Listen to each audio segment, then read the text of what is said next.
তো বন্ধুরা, আমি 2026-এর রাশিফল বলার সময় বলেছিলাম যে জানুয়ারি মাস থেকে শুরু করে একদম প্রত্যেকটা মাসের রাশিফল কিন্তু আমি বলবো যে কোন মাসটা কীরকম যেতে চলেছে কোন কোন নেটিভদের জন্য।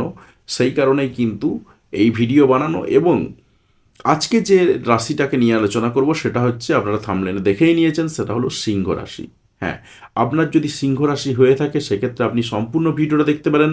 আর যদি নাও হয়ে থাকে সেক্ষেত্রেও দেখার ক্ষেত্রে কোনো বাধা নেই। আর যদি দেখতে মন না চায় সেক্ষেত্রে আপনি চাইলে এই ভিডিওটা আপনার সেই রকম কোনো এক বন্ধুকে শেয়ার করে দিতে পারেন যার সিংহ রাশি। সিংহ রাশির জীবনে 2026 সালের জানুয়ারি মাসটা কেমন যেতে চলেছে সেইটা নিয়ে একটা ওভারঅল ধারণা দিই। সিংহ রাশির 2026 সালের জানুয়ারি মাসটা যেটা যেতে চলেছে তার প্রথমেই যে জায়গাটা আসছে সেটা কীরকম, সেটা হচ্ছে প্রেম। প্রেম হওয়ার সম্ভাবনা কিন্তু মারাত্মকভাবে রয়েছে এবং গোটা জানুয়ারি মাস জুড়েই এক প্রকার রয়েছে। প্রায় 16/1/2026 পর্যন্ত যদি আমি বলি, কিন্তু 16/1/2026 কেন, একেবারে তারও পরে 17/1/2026 সাল পর্যন্ত কিন্তু দেখা যাচ্ছে যে প্রেমের সম্ভাবনা কিন্তু মারাত্মক আকারে রয়েছে। প্রেম কিন্তু আপনার পিছু ছাড়বে না, প্রেম আসতে চলেছে, সেটাই কিন্তু পাওয়া যাচ্ছে সিংহ রাশির মানুষের জীবনে। যদিও বা মনের মধ্যে একটু একাকিত্ব কাজ করছে, কারণ আপনার রাশিতেই এই মুহূর্তে কেতু বসে রয়েছে, কিন্তু তা সত্ত্বেও মনে মনে একটা প্রেম জাগবে। পাশাপাশি আরও বেশ কয়েকটা জায়গা হঠাৎ করে প্রেমে পড়ে যাওয়ারও সম্ভাবনা কিন্তু রয়েছে, সেরকমই দেখা যাচ্ছে চার্ট থেকে। তবে ইচ্ছা পূরণের যে জায়গাগুলো, সেই ইচ্ছা পূরণের জায়গাগুলো কিন্তু ভালোভাবে পূর্ণ হবে। এবং বিশেষ করে যে সমস্ত সাংসারিক ইচ্ছা আপনার রয়েছে, সাংসারিক বাসনা যেগুলো রয়েছে, সেই সমস্ত বাসনাগুলো পূরণ হওয়ার কিন্তু মারাত্মক সম্ভাবনা রয়েছে। তবে আপনাদেরকে কয়েকটা জায়গাতে একটু সাবধান করব। 13/1/2026-এর পরে পরে আপনার কিন্তু লাক্সারিয়াস পারপাসে কিছু ধার দেনা হয়ে যেতে পারে, তাই এই জায়গাতে আপনাকে একটু সাবধানতা অবলম্বন করতে হবে। পাশাপাশি 15/1/2026-এর পরেও কিন্তু দেখা যাচ্ছে, এবং যদিও বা বললাম যে 13/1/2026-এর পরে লাক্সারিয়াস পারপাসে পাশাপাশি মান সম্মান বাঁচানোর জন্য কিছু ধার দেনায় আপনি জড়িয়ে পড়তে পারেন, হঠাৎ ধার দেনায় আপনি জড়িয়ে যেতে পারেন। তাই এই জায়গাতে কিন্তু আপনাকে একটু সাবধানতা অবলম্বন করতে হবে। এবং এই সময়েতে আপনার কিন্তু শরীরে কোনো অসুস্থ হতে পারেন আপনি, তাই এই জায়গাতেও কিন্তু একটু সাবধানতা অবলম্বন করতে হবে। তবে যদি বলি যে এই বললাম যেটা ইচ্ছা পূরণের যে জায়গাগুলো, সেই জায়গাগুলো কিন্তু খুব ভালো থাকবে আপনার। পাশাপাশি আমরা আর একটা জিনিস দেখতে পাচ্ছি, সেটা হচ্ছে আপনার যে কাজকর্মের ক্ষেত্রে বাধা বিপত্তির জায়গাটা, সেই বাধা বিপত্তিটা কিন্তু আসবে।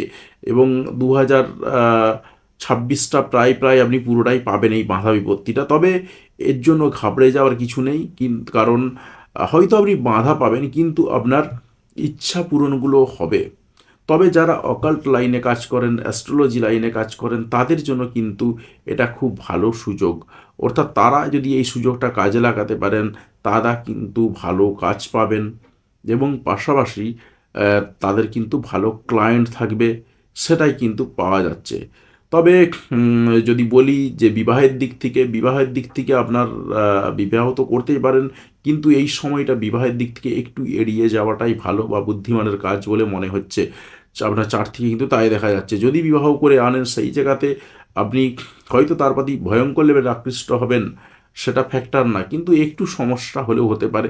সেই জায়গাটাতে একটু অ্যাভয়েড করে যাওয়াটা ভালো, সেটাই দেখা যাচ্ছে। তবে মনের মধ্যে যে একাকিত্ব যেটা আপনার কাজ করছে, সেই একাকিত্বটা কিন্তু আপাতত থাকবে। তবে ইচ্ছা পূরণের জায়গাটা যেটা বললাম, সেই জায়গাগুলো কিন্তু ভীষণ ভীষণ ভালো হতে চলেছে। আপনার সম্মান পাওয়ার দিক থেকেও ইচ্ছা পূরণ যেমন রয়েছে, হঠাৎ ইচ্ছা পূরণেরও সম্ভাবনা রয়েছে। ওভারঅল কিন্তু সব কিছুই দেখা যাচ্ছে। পাশাপাশি আর যেটা দেখা যাচ্ছে, সেটা যদি ইনডাইরেক্ট কানেকশানগুলো থেকে বলি, আপনার যদি যোগাযোগ যদি বলি, পাড়া প্রতিবেশীদের সঙ্গে সম্পর্ক, ক্লায়েন্ট আসা যাওয়া, সেটা কিন্তু মোটামুটিভাবে লেগে থাকবে, খুব একটা ফাটা পড়বে না। তবে খুব যে বিশাল মাত্রায় হবে এমনটা কিন্তু নয়। পাড়া প্রতিবেশীদের সঙ্গে যে সম্পর্কটা থাকবে, সেটা কিন্তু সাংসারিক লেভেলের সম্পর্ক থাকার সম্ভাবনা রয়েছে। এবং এছাড়াও কিন্তু আমরা আরও বেশ কয়েকটা জায়গা দেখতে পাচ্ছি, সেটা হলো কর্মের জায়গাটা কীরকম, কর্মের জায়গাটা যদিও বা ইনডাইরেক্ট কানেকশান আসছে, কর্মের জায়গাতে আপনাকে কিন্তু একটু বেশি পরিশ্রম করতে হবে, সেরকমই কিন্তু পাওয়া যাচ্ছে। তো ওভারঅল স্বাস্থ্য ভালোই থাকবে। অর্থনৈতিক ফ্লো মারাত্মক আকারে হয়তো থাকবে না, কিন্তু মোটামুটিভাবে আপনি যেরকম কাজ করবেন সেরকম অনুযায়ী কর্ম পাবেন। বিশাল যে আপনি টাকা পয়সা পেয়ে যাবেন এমনটা কিন্তু হবে না। অর্থাৎ মোটামুটি মিলিয়ে ঝুলিয়ে যেরকম দিনকাল চলছে সেরকমই চলবে। এবং তবে ইচ্ছা পূরণের যে সমস্ত জায়গাগুলো রয়েছে আপনার অর্থনৈতিক হলেও হতে পারে সেটা, পাশাপাশি আরও অন্যান্য ধরনের যে সমস্ত ইচ্ছা পূরণ, তবে অর্থনীতিটা বাদ দিয়ে অন্যান্য ইচ্ছা পূরণগুলো, কোনো কিছু চাওয়া পাওয়া ইত্যাদির দিক থেকে আপনার ইচ্ছা পূরণ কিন্তু হয়ে যাওয়ার মারাত্মক সম্ভাবনা রয়েছে এই জানুয়ারি মাসটাতেই। তো যাই হোক, ভিডিওটা কেমন লাগলো সেটা কমেন্ট করে জানাতে ভুলবেন না। আর যদি চ্যানেলে নতুন হয়ে থাকেন সেক্ষেত্রে অতি অবশ্যই চ্যানেলটা সাবস্ক্রাইব করে পাশে আসা বেল বাটনটা অবশ্যই প্রেস করবেন পরবর্তী সময় ভিডিওর নোটিফিকেশন পাওয়ার জন্য। আর আপনি যদি ইতিমধ্যেই সাবস্ক্রাইব করে থাকেন তাহলে আপনাকে অসংখ্য ধন্যবাদ। তো কোথা থেকে ভিডিওটা দেখলেন সেটা কমেন্ট করে জানাতে ভুলবেন না। তাহলে দেখা হচ্ছে পরের কোনো এক ভিডিওতে। ততক্ষণ পর্যন্ত ভালো থাকবেন, সুস্থ থাকবেন। ভিডিওটি দেখার জন্য আপনাকে অসংখ্য ধন্যবাদ।